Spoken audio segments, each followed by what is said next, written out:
Hey you guys, today I'm going to be sharing with you my updated budget tracker spreadsheet and also my net worth spreadsheet. These are things that I am using now on a pretty much daily basis to keep track of my budget, get things in order, because for a few months I've been kind of slacking as far as maintaining my budget goes. I've been, for example, eating out quite a bit and spending a bit more money than I would like to. So I created this spreadsheet because I have tried basically every single budgeting tool that there is. I have tried doing it on paper, like through a bullet journal style. I've used numerous apps to track my budget, and every single one of these, while they work and they might work for you, they did not work well enough for me to where I was able to continue using them regularly. I constantly switched which apps I was using and stuff because I just kept running into these issues where I couldn't customize enough or it wasn't tracking things correctly. So I thought it would be better if I just created my own spreadsheet and put all the information in myself.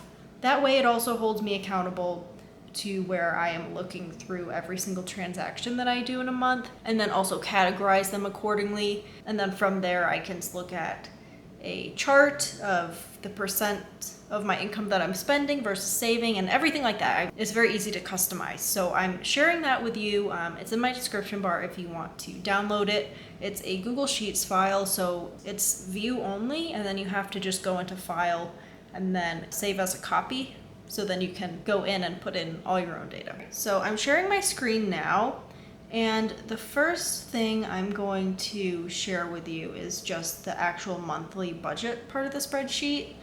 So for this one, I have it open for July. And if you download this yourself, you can just duplicate each of these for each month. I didn't know if I should just put 12 of them or just leave it. So you can just go ahead and duplicate as many times as you need. So for July, this is my spreadsheet, and again, it'll be the same for each month, just with a different header. So I have 4 different columns here.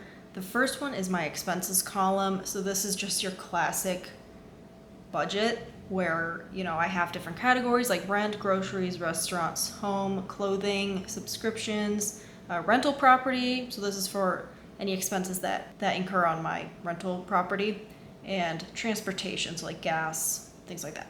So this one you can also easily edit. I'll show you in a second, but pretty much what I do is I go in for each day, I check all my credit card statements, I look at all of the bank account stuff, anything that is recurring or just a one-time transaction, I will put in here. So for example, let's say on the 17th, I went to Starbucks.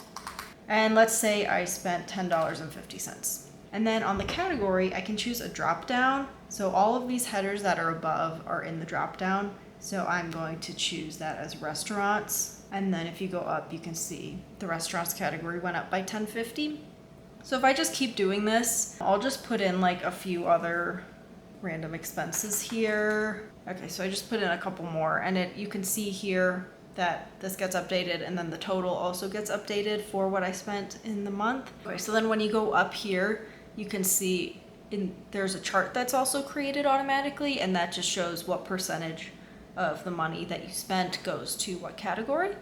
So I find this really useful because I just like to see how much I'm spending in a percentage as well as the total. So that's there if you want it. The income one is very much the same. It's categorized for me by salary, rental income, interest and dividends, and other. And then it totals out as well. So the same way, you can just put in whatever you want. Okay, these aren't real numbers, by the way. So then category. So then if I put 3,000 as the salary, it gets updated up top and then also in the chart here.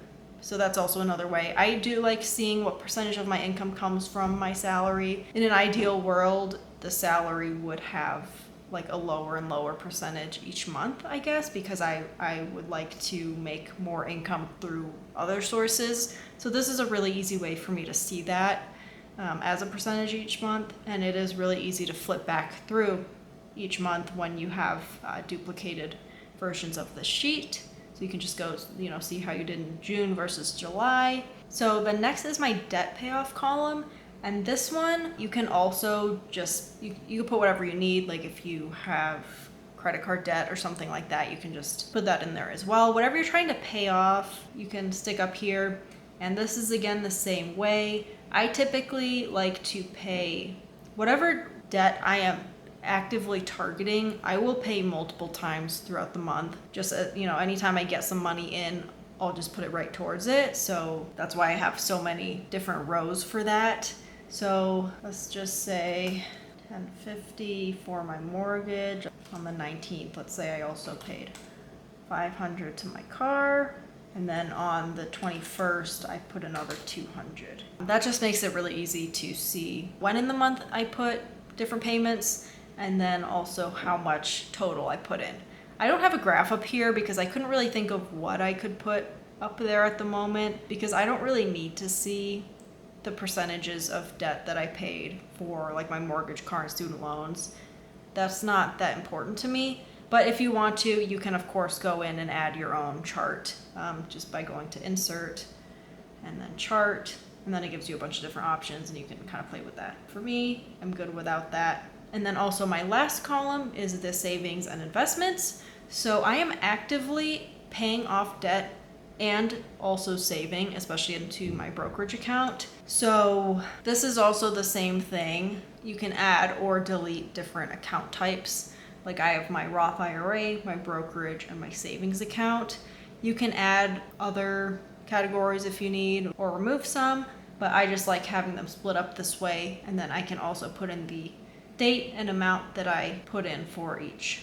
This one also doesn't have a chart because I don't think I really need it. I might add one in the future, and if you want to, you of course can. But yeah, that's my monthly spreadsheet, and this so far has been working great for me because it is just so customizable, and I'm able to see exactly what I want to see in a month instead of an app where it kind of shows me how they want to present it, which doesn't necessarily work for me.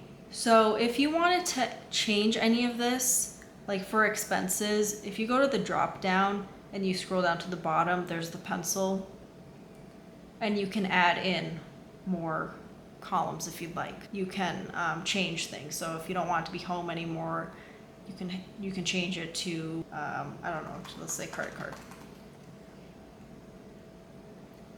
So then you just have to hit apply to all, and it doesn't change up here. So what you have to do, so then if you go up here to where it was home, you just have to edit it to say credit card, and then to the right, you just have to make sure what's in quotes is what's actually in the drop down. So you want to say credit card.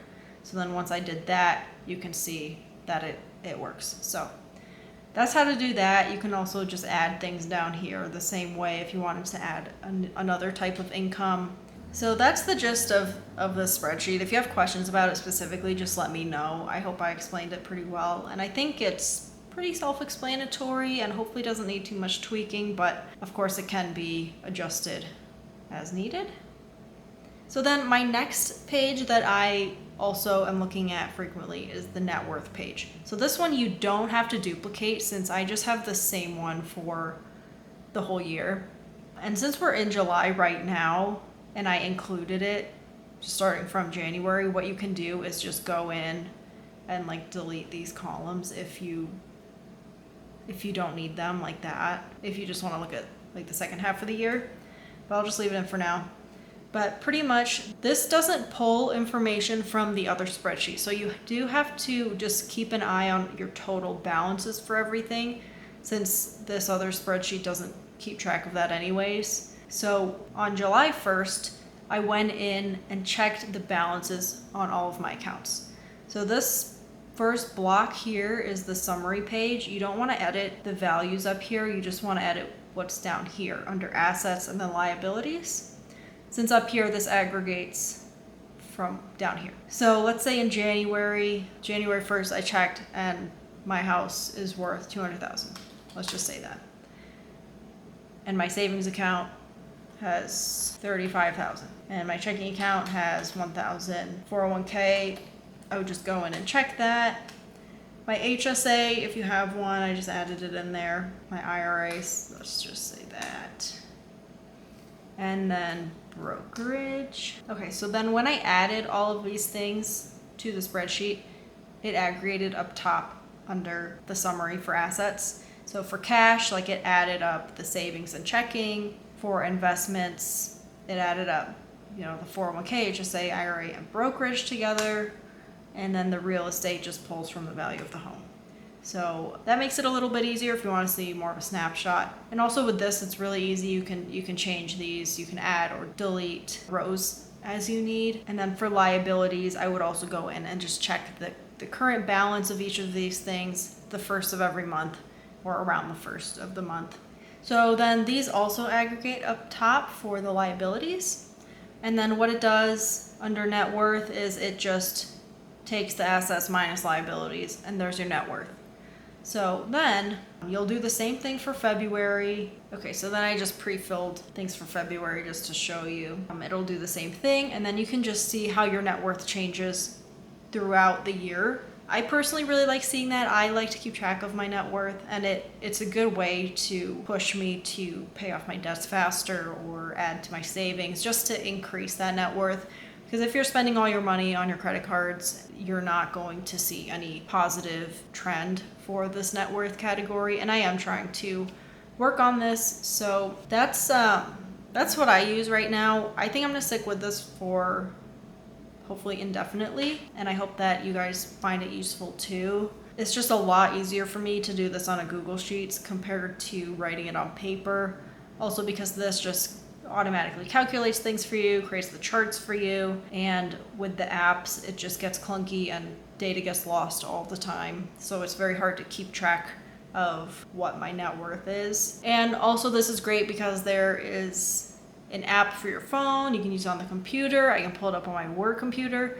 You can just pull it up anywhere and add to it as you need, and it just is very useful for me. So if I go back to doing my monthly budget videos, I'll likely be sharing it through this spreadsheet and just doing another screen share of my actual information on here. Yeah, this is definitely helping me to pay off things quicker. Like right now, I'm just trying to pay off my car loans as that has the highest interest out of my student loans so that's gonna get paid off soon. And then also just keep me accountable for the amount that I'm spending, especially on restaurants, since that for me is my biggest spend category. Yeah, so I just wanted to share this with you in case that's something that you wanted to use as well. I'm sorry this video is not like scripted or anything. I just wanted to share with you guys real quick what I'm using. So yeah, the link is down below if you're interested. If not, totally fine. This is just, again, what I'm using. Thank you so much for watching, and I'll see you guys in my next one. Bye.